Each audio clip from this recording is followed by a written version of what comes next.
সালাদ গোল গোল করতে হবে। এখানে সালাদ না, এখানে শুধু গোল করে হাঁটলে হবে। সালাদ আলাদা, শসা আলাদা করতে হবে।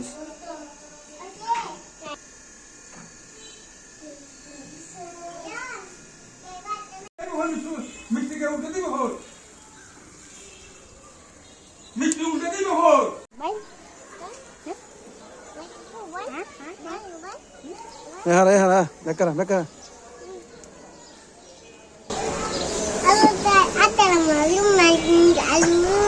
হ্যালো গাইস, আসসালামু আলাইকুম, ওয়েলকাম ফিরোপাল। আজকে আমাদের চিকেন ফ্রাই হচ্ছে। সবাই ভালো থাকেন। আসসালামু আলাইকুম, ওয়েলকাম ফিরো। আসসালামু আলাইকুম ভাই।